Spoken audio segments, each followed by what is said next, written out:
Berjumpa lagi dengan saya Bambang Kismanto, Widaiswara Ahli Madya dari Pusdiklat Kepemimpinan dan Manajerial. Kita akan menyelami keindahan Pancasila, sila pertama. Mungkin teman-teman, terutama yang beragama Islam, pernah ditanya dengan pertanyaan bernada provokatif. Mau pilih mana? Pancasila atau Al-Quran?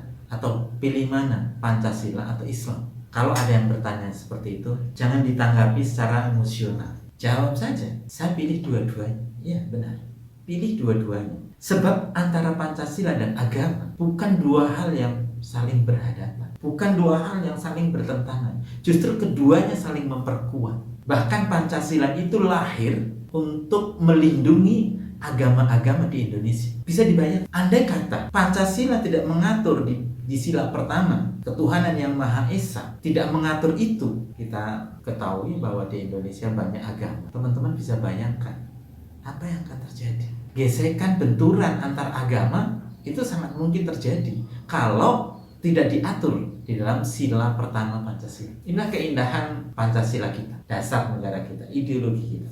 Mari kita mencoba memahami melalui sejarah kenapa sila pertama ini disepakati sebagai atau diisi dengan ketuhanan yang Maha Esa. Dalam sejarah perjalanan bangsa Indonesia dari zaman prasejarah hingga zaman menjelang kemerdekaan pada waktu itu, yang menurut sarjana atau sejarawan Belanda Albert Kruit ketika mempublikasikan karyanya Het Animisme in den Indischen Archipel tahun 1906, ia menyebut bahwa nenek moyang bangsa Indonesia atau manusia purba bangsa Indonesia memiliki ajaran atau menganut keyakinan animisme dinamisme. Terlepas dari kontroversi itu yang kemudian diluruskan oleh sejarawan budayawan sekaligus seorang kiai, ketua lembaga seni budaya Nahdlatul Ulama atau disingkat sebagai Les Bumi Nahdlatul Ulama, Kiai Haji Profesor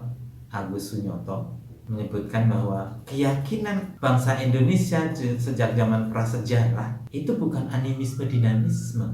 Keyakinan atau agama asli Indonesia itu ada, namanya Kapitayan. Beliau menyebutkan di dalam bukunya Atlas Wali Songo, beliau mengupas tuntas tentang keyakinan asli bangsa Indonesia atau agama asli bangsa Indonesia adalah Kapitayan. Terlepas dari keduanya, kalau kita hubungkan benang merahnya, animisme, dinamisme, kemudian Kapitayan. Menurut Agus Sunyoto, beliau mengatakan Kapitayan itu adalah keyakinan monoteisme. Bahkan di awal-awal dakwah Wali Songo, ada Sunan Ampel, Sunan Kalijogo bertemu dengan masyarakat asli bangsa Indonesia pada waktu itu, heran. Kenapa? Kan Islam masuk ke Indonesia sejak abad ke-7. Sementara Wali Songo, zaman Wali Songo itu 14 atau 15. Kedua sunan itu heran.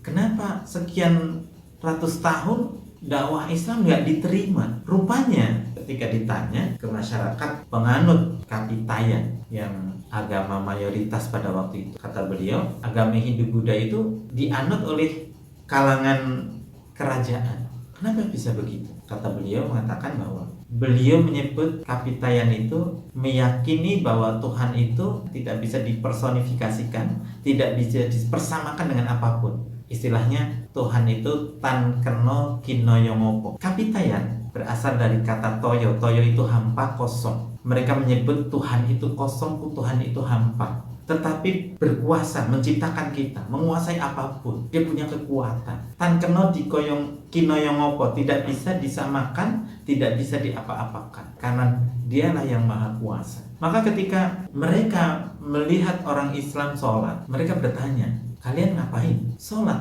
itu apa? Kenapa semua orang sholat menghadapnya ke arah barat? Ini bukan ke arah barat.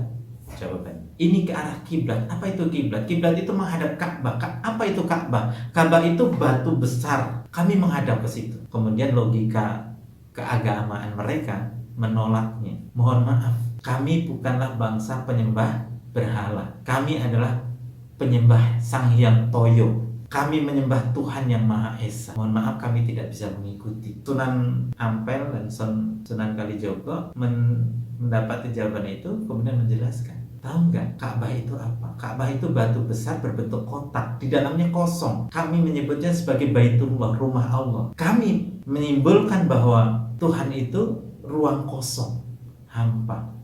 Ketika mendapatkan penjelasan itu, mereka, para penganut kapitayan itu kemudian berduyun-duyun mengikuti agama Islam yang didakwakan oleh para wali. Dalam catatan sejarah oleh sejarawan Belanda tadi, kemudian disebut bahwa selama kurang lebih 50 tahun sejak itu, seluruh pesisir utara Pulau Jawa itu dipimpin oleh raja-raja beragama Islam. Itu sedikit melatar belakangi keyakinan yang ada di Indonesia, animisme, dinamisme, kemudian ada kapitayan, kemudian ada agama-agama berikutnya yang berdatangan ke Indonesia secara damai.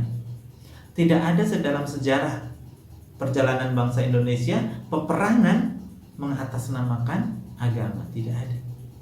Artinya orang-orang Indonesia adalah orang-orang atau bangsa-bangsa pencari Tuhan, menempatkan Tuhan di jiwanya secara mulia. Ada tempat yang khusus di jiwa-jiwa bangsa Indonesia. Makanya mereka kalau nggak setuju saja, nggak mengikuti. Kalau merasa cocok dia akan ikuti agama-agama baru yang didakwahkan ke Indonesia pada waktu itu. Aslinya bangsa Indonesia itu adalah bangsa yang percaya kepada Tuhan. Nah, kemudian para pendiri bangsa ini ingin memastikan bahwa setelah Indonesia nanti merdeka, dipastikan orang-orang Indonesia itu selalu menempatkan Tuhan di dalam jiwa-jiwa mereka. Makanya kemudian ketuhanan yang Maha Esa ditetapkan sebagai sila pertama dasar negara Republik Indonesia. Agar apa? Agar kedepannya nanti anak cucunya tidak lupa bahwa kita adalah bangsa yang bertuhan. Dan itu ditetapkan, diteguhkan, ditegaskan kembali di dalam Undang-Undang Dasar 1945. Coba dilihat di pasal 29 ayat 1. Negara berdasarkan ketuhanan yang Maha Esa. Ibarat Indonesia itu rumah besar. Perhatikan, yang bertuhan itu rumahnya. Artinya apa? Orang-orang yang tinggal di rumah itu harus percaya kepada Tuhan. Masalah agamanya apa? Itu diserahkan kepada masing-masing warga negara.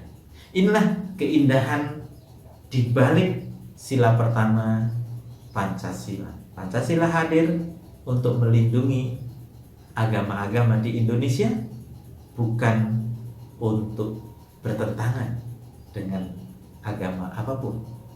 Makanya kembali, kalau teman-teman pernah ditanya pilih Pancasila atau pilih agama, jawablah dengan santai, saya memilih keduanya, karena keduanya saling melengkapi, saling menguatkan. Terima kasih sudah menyimak video ini. Nantikan video-video berikutnya. Mari kita bumikan Pancasila, kita jaga Indonesia. Assalamualaikum warahmatullahi wabarakatuh.